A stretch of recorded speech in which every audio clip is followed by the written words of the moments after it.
नमस्कार विद्यार्थी मित्रांनो, मी मयूर बाबर एक्झाम स्टडी या डिजिटल प्लॅटफॉर्मवर तुमचं सर्वांचं हार्दिक स्वागत करतो। मित्रांनो, आज ज्या विषयाचा आपल्याला आढावा घ्यायचा आहे तो विषय आहे जिओग्राफी।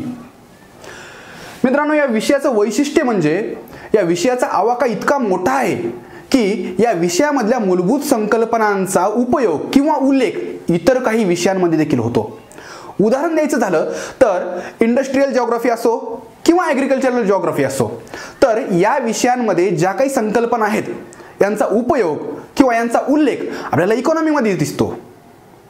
ठीक आहे, त्यानंतर आणखी जर उदाहरण द्यायचं झालं तर ॲनिमल जिओग्राफी किंवा प्लांट जिओग्राफी याच्या ज्या उपशाखा आहेत भूगोलाच्या, यांचा जो उल्लेख आहे किंवा यातील संकल्पनांचा जो उपयोग आहे तो आपल्याला बायोलॉजी आणि एन्व्हायरमेंट यासारख्या विषयांमध्ये आढळतो।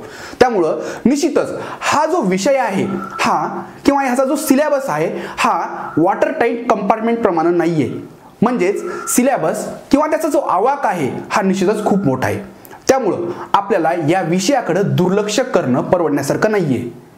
मित्रांनो, आपल्याला थोडंसं याच्या इतिहासामध्ये जावं लागेल। आपण जर थोडंसं मागं गेलं तर जिओग्राफी हा जो शब्द आहे हा दोन ग्रीक शब्दांपासून बनलेला आहे। ते कोणते दोन ग्रीक शब्द? तर पहिला आहे जिओ आणि दुसरा आहे ग्राफी। मित्रांनो, जिओ म्हणजे रिलायन्सचं जिओ नाही, इथं जिओचा अर्थ होतो अर्थ। काय अर्थ होतो? अर्थ। आणि ग्राफी म्हणजे explanation. That means explanation of earth is nothing but geography. मग आता फादर ऑफ जिओग्राफी कोणाला म्हटलं जातं? मित्रांनो, एक ग्रीक तत्ववेत्ता होता, त्याचं नाव आहे इरॅटोस्थेनिस। काय नाव आहे? इरॅटोस्थेनिस। तर त्यानं पहिल्यांदा जिओग्राफी हा शब्द वापरलेला आहे, त्यामुळं फादर ऑफ जिओग्राफी म्हणून त्याला ओळखलं जातं। निश्चितच हा एकमेव आहे का की ज्यानं जिओग्राफी या विषयाच्या विकासामध्ये हातभार लावलेला आहे? तर हे खोटं आहे। यामध्ये आजपर्यंत अनेकांनी सहभाग दिलेला आहे। त्यामध्ये काही जणांचे प्रयोग, काही जणांचं संशोधन हे चुकीचं ठरलेलं आहे, काही जणांचे प्रयोग हे फसलेले आहेत, पण तरी देखील आजच्या जिओग्राफी या विषयामध्ये आपल्याला त्यांचं योगदान विसरता कामा नये। मग त्यामध्ये कोण कोण आहेत? जर आपण पाश्चात्य देशांमधले जर शास्त्रज्ञ पाहिले तर त्यामध्ये टॉलेमीचं नाव अग्रक्रमानं घ्यावं लागेल, त्यानंतर अरिस्टॉटल आहे, केपलर आहे, न्यूटन आहे। त्यानंतर भारतीयांचा जर विचार केला तर भारतामध्ये आर्यभट्ट यांचं नाव विशेषत्वानं घ्यावं लागेल। मित्रांनो, मी तर म्हणेन की काही कवींनी देखील आजच्या जिओग्राफीमध्ये किंवा त्याच्या विकासामध्ये योगदान दिलेलं आहे। त्यामध्ये मला वाटतं प्रकर्षानं नाव घ्यावं लागेल ते म्हणजे महाकवी कालिदास।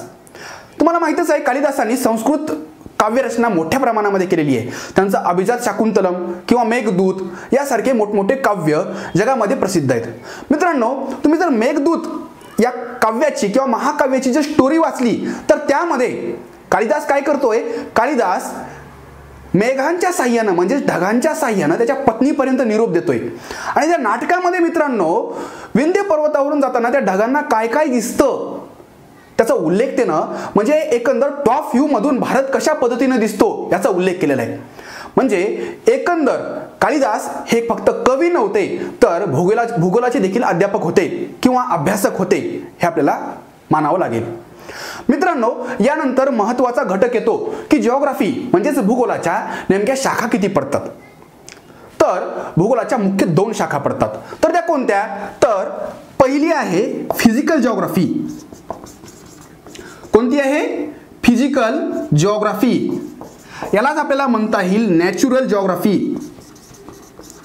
नॅचरल जिओग्राफी मराठीमध्ये जर याला नाव द्यायचं असेल तर ह्याला म्हणता येईल प्राकृतिक भूगोल। प्राकृतिक भूगोल। मित्रांनो, भूगोलाची जी दुसरी शाखा आहे त्याला म्हणतात ह्यूमन जिओग्राफी। ह्यूमन जिओग्राफी मराठीमध्ये याला म्हणतात मानवी भूगोल। मित्रांनो, भूगोलाच्या या दोन मुख्य जरी शाखा असल्या तरी या प्रत्येक शाखेच्या पुन्हा अनेक उपशाखा म्हणजे सब ब्रँचेस पडतात। त्या प्रत्येक सब ब्रँचमध्ये नेमका कोणत्या कोणत्या विषयांचा अभ्यास केला जातो किंवा कोणकोणते घटक अंतर्भूत आहेत याचा आपल्याला बारकाईने अभ्यास करावा लागेल. मित्रांनो, परीक्षेच्या दृष्टिकोनातून आपल्याला पुढे सिलेबसमध्ये काही महत्त्वाच्या गोष्टींवर फोकस करायचा आहे, परंतु आज आपल्याला विषयाचा आढावा घ्यायचा आहे. त्यामुळे निश्चितच प्रत्येक ब्रँच आणि सब ब्रँच विषयी एक ढोबळ माहिती आपल्याला असणं आवश्यक आहे.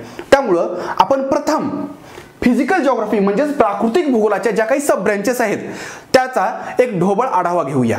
मित्रांनो, तर फिजिकल जिओग्राफीमध्ये सगळ्यात पहिली जी महत्त्वाची सब ब्रँच आहे ती आहे ॲस्ट्रॉनॉमी. मराठीमध्ये जर हिला नाव द्यायचं असेल तर याला म्हणतात खगोलशास्त्र. खगोलशास्त्र इथं एक थोडीशी गडबड होऊ शकते.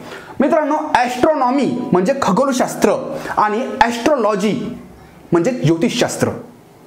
काही जण या दोन्ही शाखांना किंवा दोन्ही विषयांना एक मानू शकतात, परंतु ते तसं नाहीये. मित्रांनो, ॲस्ट्रॉनॉमीला विज्ञानाचा दर्जा आहे, परंतु ॲस्ट्रोलॉजीला आजपर्यंत तरी विज्ञानाचा दर्जा नाहीये. बरेच जण याला छद्म विज्ञान म्हणजे सुडो सायन्स असं देखील म्हणतात. मग काय फरक आहे या दोन्हीमध्ये? तर ॲस्ट्रॉनॉमीमध्ये आपल्याला अवकाशाचा अभ्यास करावयाचा असतो आणि ॲस्ट्रोलॉजीमध्ये देखील अवकाशाचा अभ्यास करावयाचा असतो, परंतु तो अभ्यास थोडासा वेगळ्या दृष्टीने आहे. त्यामध्ये काही गृहीतक आहेत. म्हणजेच ॲस्ट्रोलॉजी म्हणजेच जे काही ज्योतिषशास्त्र आहे त्यामध्ये अवकाशामधले जे काही ग्रह आणि तारे आहेत त्यांचा परिणाम पृथ्वीवरच्या मानवी आयुष्यावर किंवा आपल्या भविष्यावर होतो अशी एक मूलभूत संकल्पना मानलेली आहे. परंतु विज्ञान ही गोष्ट सत्य समजत नाही. त्यामुळे आपण निश्चितच ॲस्ट्रोलॉजीकडे दुर्लक्ष करणार आहोत आणि आपला मुख्य भर असणार आहे तो म्हणजे ॲस्ट्रॉनॉमी म्हणजेच खगोलशास्त्र. मित्रांनो, ॲस्ट्रॉनॉमीमध्ये देखील पुन्हा काही सब ब्रँचेस पडतात. पहिली आहे कॉस्मॉलॉजी. तर कॉस्मॉलॉजीमध्ये नेमका कशाचा अभ्यास केला जातो? तर कॉस्मॉलॉजीमध्ये हे जे काही युनिव्हर्स आहे, हे जे काही विश्व किंवा ब्रह्मांड आहे याची उत्पत्ती कशी झाली याबद्दल इथं अभ्यास केला जातो. म्हणजेच ओरिजिन ऑफ युनिव्हर्स, विश्वाची उत्पत्ती कशी झाली याबद्दल आपल्याला इथं अभ्यास करावयाचा असतो.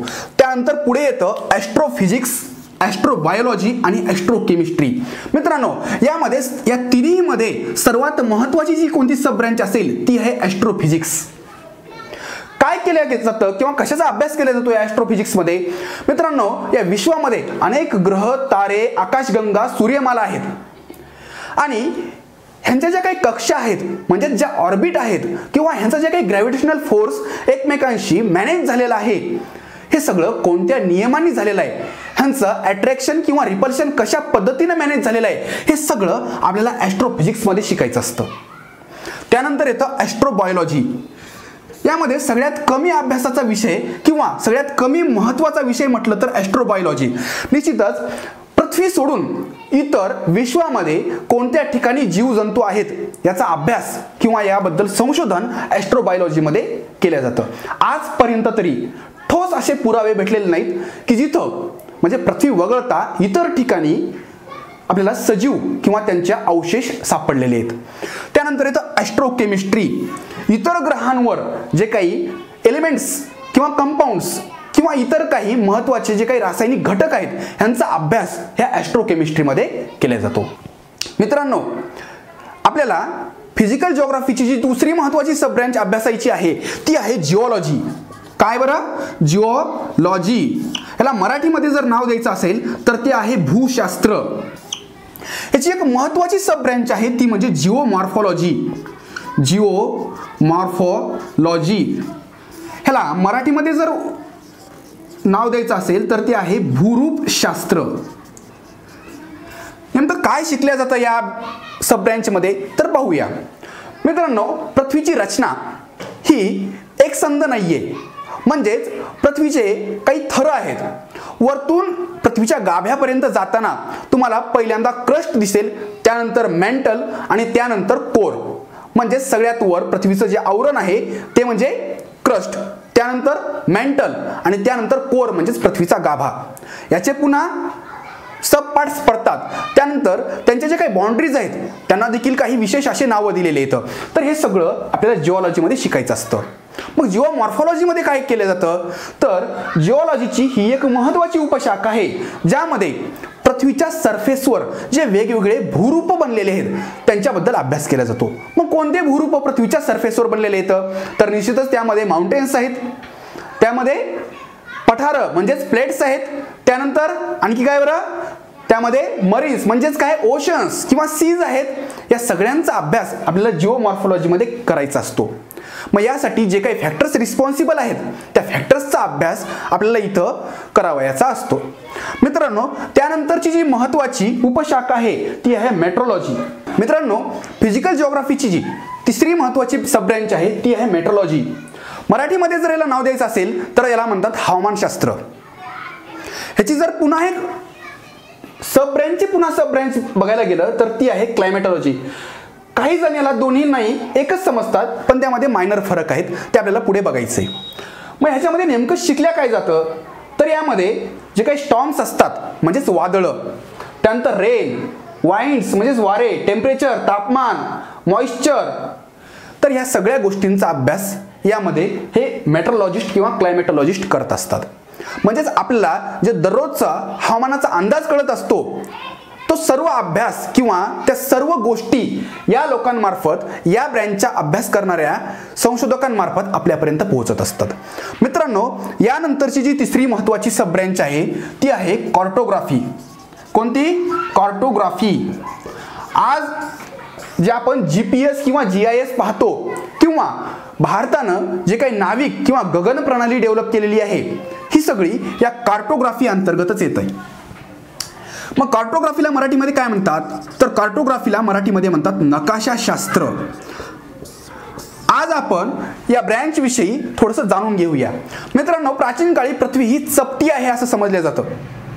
तर त्या काळात धर्म म्हणजेच विशेषतः चर्चची अशी मान्यता होती की पृथ्वी ही चपटी आहे आणि वर असे 7 स्वर्ग आहेत. साहजिकच गॅलिलिओ सारख्या शास्त्रज्ञांनी पहिल्यांदा असं सांगितलं की पृथ्वी ही चपटी नाहीये तर गोल आहे आणि पृथ्वी भोवती सूर्य फिरत नसून सूर्याभोवती पृथ्वी फिरते. त्याबद्दल त्याला दंड देखील सहन करावा लागला. भारतामध्ये देखील आर्यभट्टासारख्या शास्त्रज्ञांनी त्यापूर्वी सांगितलं होतं की पृथ्वीभोवती सूर्य फिरत नसून सूर्याभोवती पृथ्वी फिरते आणि पृथ्वी ही चपटी नसून गोलाकार आहे म्हणजे स्पेरिकल आहे. मित्रांनो, एकदा पृथ्वी स्पेरिकल आहे हे ठरल्यानंतर किंवा निश्चित झाल्यानंतर या पृथ्वीबद्दल किंवा नवीन खंड शोधण्यासाठी जे काही मार्ग आहेत हे शोधण्यासाठी चढाओढ लागलेली आहे आणि त्यासाठी अनेक नाविक यात्रा अनेक खलाशांच्या माध्यमातून चालू झालेल्या आहेत आणि या माध्यमातून कार्टोग्राफीचा विकास झालेला आहे. तर आज निश्चितच GPSच्या माध्यमातून आपल्याला अचूक असे जे नकाशे भेटतायत ते सर्व या तंत्रज्ञानाची किमया आहे. त्यानंतर शेवटची जी काही महत्त्वाची सब ब्रँच आहे ती आहे ओशनोग्राफी. ओशनोग्राफी मराठीमध्ये जर याला ओळखायचं असेल तर ह्याला म्हणता येईल आपल्याला सागरशास्त्र. सागरशास्त्र कशाचा अभ्यास केला जातो, तर यामध्ये सागराच्या पाण्याची जी काही क्षारता आहे, घनता आहे, त्यानंतर सागरी प्रवाह जे असतात त्या सगळ्या गोष्टींचा अभ्यास याच्यामध्ये केला जातो. त्यानंतर सागरी जे काही प्राणी आहेत आणि वनस्पती आहेत म्हणजेच प्लॅन्क्टॉन्स किंवा फायटॉन्स ह्या सगळ्या गोष्टींचा अभ्यास ह्या ओशनोग्राफी या सब ब्रँच मध्ये केला जातो. इंडियन इन्स्टिट्यूट ऑफ ओशनोग्राफी जी आहे मित्रांनो ती पणजी म्हणजेच गोव्यामध्ये जी काही पणजी आहे त्या ठिकाणी स्थापन झालेली आहे आणि त्या संस्थेनं मोठ्या प्रमाणामध्ये या ब्रँचमध्ये संशोधन केलेलं आहे. मित्रांनो, यानंतर आपल्याला पाहायचे ती म्हणजे भूगोलाची जी दुसरी महत्त्वाची ब्रँच आहे ती म्हणजे ह्युमन जिओग्राफी म्हणजेच मानवी भूगोल. म्हणजे मानवी भूगोलामध्ये अशा गोष्टींचा आपल्याला अभ्यास करायचा असतो ज्या मानव निर्मित आहेत. फिजिकल जिओग्राफीमध्ये आपण निसर्ग निर्मित गोष्टींचा अभ्यास केलेला होता, तर मानवी भूगोलामध्ये आपल्याला मानव निर्मित गोष्टींचा विशेषत्वाने अभ्यास करायचा असतो. मग यामध्ये पहिली सब ब्रँच कोणती आहे तर ती आहे इकॉनॉमिक जिओग्राफी म्हणजेच आर्थिक भूगोल. एखाद्या भागाचा किंवा एखाद्या देशाचा किंवा राज्याचा इकॉनॉमिक जिओग्राफीचा आपल्याला अभ्यास करताना कोणत्या गोष्टींचा अंतर्भाव करावा लागेल, तर त्यामध्ये जे काही महत्त्वाच्या आर्थिक क्रिया केल्या जातात मग त्यामध्ये कोणत्या असतील तर फिशिंग म्हणजेच मासेमारी, मायनिंग म्हणजेच खाणकाम, ॲनिमल हजबंड्री पशुपालन यासारख्या ज्या काही आर्थिक क्रिया येतात म्हणजेच त्या ठिकाणी जे लोक राहतात त्यांच्या उदरनिर्वाहाचे जे काही साधनं आहेत त्यांचा आपल्याला अभ्यास या इकॉनॉमिक जिओग्राफीमध्ये केला जातो. त्यानंतर दुसरी जी महत्त्वाची सब ब्रँच आहे ती आहे पॉलिटिकल जिओग्राफी। मित्रांनो, जिओग्राफीमध्ये सर्वात महत्त्वाचं जे काही वेटेज आहे किंवा सर्वांचं जे काही लक्ष असतं ते म्हणजे या पॉलिटिकल जिओग्राफीवर असतं। याला मराठीमध्ये राजकीय भूगोल म्हणता येईल। मग काय असतं, जेव्हा आपण ॲटलास पाहतो, तुम्हा सर्वांना ॲटलास विकत घ्यायचा आहे, तुम्ही नवनीतचा किंवा ऑक्सफर्डचा ॲटलास विकत घेऊ शकता। त्यामध्ये तुम्हाला पॉलिटिकल आणि फिजिकल या प्रकारचे नकाशे आढळतील। त्यामध्ये पॉलिटिकल नकाशांमध्ये काय असतं, तिथं नेशन्स म्हणजेच विविध देश किंवा राज्य यांचा विशेषत्वाने आपल्याला अभ्यास करायचा असतो। त्यांच्या बाउंड्रीज कशा पद्धतीने आहेत, त्यांचे शेजारी कोणकोणते देश आहेत, कोणकोणते राज्य आहेत, यावर प्रश्न आपल्याला निश्चितच परीक्षेमध्ये विचारतात। मग शेजारचे राज्य कोणते किंवा शेजारचे जिल्हे कोणते, शेजारचे तालुके कोणते, या पद्धतीचे प्रश्न यापूर्वी देखील अनेक वेळेस आलेले आहेत। त्यामुळं या सब ब्रँचचा अभ्यास करताना तुम्हाला त्या ॲटलासचं सूक्ष्म निरीक्षण करणं अपेक्षित आहे। मित्रांनो, यानंतर ह्युमन जिओग्राफीची जी तिसरी सब ब्रँच आहे ती इंडस्ट्रियल जिओग्राफी म्हणजेच औद्योगिक भूगोल। एखाद्या भागाच्या इंडस्ट्रियल जिओग्राफीच्या अभ्यासाच्या वेळेस कोणत्या गोष्टींकडे आपल्याला लक्ष देणं अपेक्षित आहे। पहिल्यांदा आपल्याला बघावं लागेल, उदाहरणार्थ महाराष्ट्राचा जर अभ्यास करायचा असेल तर कोणत्या पट्ट्यामध्ये उद्योग हे केंद्रित झालेले आहेत। मग ते पश्चिम महाराष्ट्रामध्ये किंवा उत्तर महाराष्ट्रामध्ये झाले तर मराठवाड्यामध्ये आणि विदर्भामध्ये नाही आहेत। ठीक आहे, आता पश्चिम महाराष्ट्र उत्तर महाराष्ट्रामध्ये जर उद्योग केंद्रित झालेले असतील तर ते कोणत्या पद्धतीचे उद्योग आहेत, रासायनिक उद्योग आहेत, खत कारखाने आहेत, पेट्रोलियम उद्योग आहेत किंवा इतर कोणते आहेत, जड उद्योग, हलके उद्योग, असे वेगवेगळे उद्योगांचे प्रकार आहेत। त्या सर्व गोष्टींचा आपल्याला अभ्यास या सब ब्रँचमध्ये करायचा असतो, ते म्हणजे इंडस्ट्रियल जिओग्राफी। त्यानंतर मित्रांनो, चौथी जी सब ब्रँच आहे ती आहे ॲग्रिकल्चरल जिओग्राफी म्हणजेच कृषी भूगोल। यामध्ये मग बऱ्याचशा आणखी सब ब्रँचेस पडतात, ॲग्रोनॉमी आहे, पेडॉलॉजी आहे, मग यामध्ये मृदा विज्ञान वगैरे या गोष्टींचा अभ्यास केला जातो। एखाद्या प्रदेशामध्ये पीक पद्धती कशी आहे किंवा त्या ठिकाणी शेती करताना कशा पद्धतीने शेती केली जाते, म्हणजे यांत्रिकीकरण किती प्रमाणामध्ये झालेला आहे किंवा पशुधनाचा वापर केला जात असेल तर कोणत्या पशूंचा वापर शेती करण्यासाठी होतो, तर या सगळ्या गोष्टींचा आपल्याला अभ्यास या ॲग्रिकल्चरल जिओग्राफीमध्ये करायचा असतो। त्यानंतर सोशल किंवा रेशियल जिओग्राफी हा एक महत्त्वाचा घटक भूगोलामध्ये आपल्याला अभ्यासावयाचा असतो। यामध्ये काय केलं जातं, बऱ्याच वेळेस प्रश्न येतो की ही जमात या राज्याच्या कोणत्या भागामध्ये आढळते किंवा कोणत्या राज्यामध्ये आढळते, तर अशा प्रकारच्या आदिवासी जमाती किंवा काही भटक्या जमाती या कोणत्या भागामध्ये आढळतात, त्यांनी स्थलांतर करतात का, करत असतील तर कुठून कुठं स्थलांतर करतात, या सगळ्या गोष्टींचा आपल्याला अभ्यास या सोशल किंवा रेशियल जिओग्राफीमध्ये करायचा असतो। मित्रांनो, त्यानंतर शेवटचा भाग येतो तो म्हणजे पॉप्युलेशन जिओग्राफी। तर या विषयाचा देखील समावेश आपल्याला किंवा या सब ब्रँचचा देखील आपल्याला अभ्यास इतर काही विषयांमध्ये देखील आढळेल। तर या ठिकाणी आपल्याला पॉप्युलेशन जिओग्राफीमध्ये काय करायचं असतं, तर एखाद्या प्रदेशाची लोकसंख्या किती आहे, लोकसंख्या असेल तर त्याची त्या प्रदेशामध्ये घनता किती आहे, घनता जास्त असेल तर का आहे, कमी असेल तर का आहे, किंवा त्या ठिकाणी स्थलांतराचं प्रमाण कसं आहे, किंवा त्या ठिकाणी जे लोक राहतात ते कोणत्या प्रकारामध्ये किंवा कोणत्या प्रकारच्या कार्यामध्ये व्यस्त असतात किंवा कोणत्या प्रकारची कार्य करतात, ह्या सगळ्या गोष्टींचा आपल्याला अभ्यास पॉप्युलेशन जिओग्राफीमध्ये करावायचा असतो। मित्रांनो, एकंदर आपण सुरुवातीपासून जर पाहिलं तर भूगोलाच्या दोन शाखा बघितल्या, पहिली आहे फिजिकल जिओग्राफी आणि दुसरी आहे ह्युमन जिओग्राफी। फिजिकल जिओग्राफीमध्ये आपण काय पाहिलं तर सगळ्या ज्या काही निसर्ग निर्मित गोष्टी आहेत त्या सगळ्यांचा आपण अभ्यास फिजिकल जिओग्राफीमध्ये केलेला आहे। मग कोणकोणत्या सब ब्रँचेस पहिल्या होत्या पुन्हा एकदा आठवा, तर पहिल्यांदा आपण पाहिलं होतं ॲस्ट्रॉनॉमी। ॲस्ट्रॉनॉमीच्या आपण पुन्हा काही सब ब्रँचेस पाहिल्या होत्या, त्या म्हणजे कॉस्मॉलॉजी, ॲस्ट्रोफिजिक्स, ॲस्ट्रोबायोलॉजी, ॲस्ट्रोकेमिस्ट्री। त्यानंतर दुसरी एक सब ब्रँच पाहिली होती ती कोणती, ओशनोग्राफी। त्यानंतर कार्टोग्राफी पाहिली होती। त्यानंतर आपण जिओलॉजी पाहिली होती। जिओलॉजीमध्ये काय केलं होतं आपण, पृथ्वीची रचना कशा पद्धतीची आहे, त्यानंतर सगळ्यात वर थर कोणता आहे, आत कोणता आहे, त्याच्या खाली कोणता आहे, त्याचे केमिकल कंपोजिशन कशा पद्धतीचे आहेत। त्यानंतर जिओलॉजीची एक सब ब्रँच पाहिली होती ती म्हणजे जिओमॉर्फॉलॉजी, भूरूपशास्त्र, म्हणजेच पृथ्वीच्या सरफेसवर कशा पद्धतीची भूरूपे तयार झालेली आहेत, त्याचे कारक कोणते आहेत, म्हणजे कोणत्या फॅक्टर्सच्या माध्यमातून ते भूरूप तयार झालेले आहेत, या सगळ्यांचा आपण अभ्यास जिओमॉर्फॉलॉजीमध्ये करायचा आहे। त्यानंतर आपण दुसरी ब्रँच पाहिली होती ती म्हणजे ह्युमन जिओग्राफी म्हणजेच मानवी भूगोल। यामध्ये आपण अशा गोष्टींचा अभ्यास केलेला होता ज्यामध्ये मानव निर्मित गोष्टी आहेत। मग यामध्ये कोणकोणत्या सब ब्रँचेस पाहिले आपण, economic geography, political geography, industrial geography, agricultural geography, social किंवा रेशियल जिओग्राफी आणि पॉप्युलेशन जिओग्राफी. मित्रांनो, या पद्धतीने आपण भूगोलाचा भविष्यामध्ये अभ्यास करणार आहोत. साहजिकच या सगळ्या घटकांचा अभ्यास करताना परीक्षेमध्ये कोणते घटक आपल्याला महत्त्वाचे आहेत त्या घटकांवर आपल्याला जास्त भर द्यायचा आहे आणि जे घटक कमी महत्त्वाचे आहेत त्यांच्यावर आपण कमी वेळ खर्च करणार आहोत. पण एवढी मात्र मी खात्री देऊ इच्छितो की येणाऱ्या कोणत्याही परीक्षेमध्ये तुम्ही या पद्धतीने जर अभ्यास केला आणि हा पूर्ण सिलेबस जर कव्हर केला तर तुम्हाला आउट ऑफ मार्क निश्चितच मिळणार आहेत.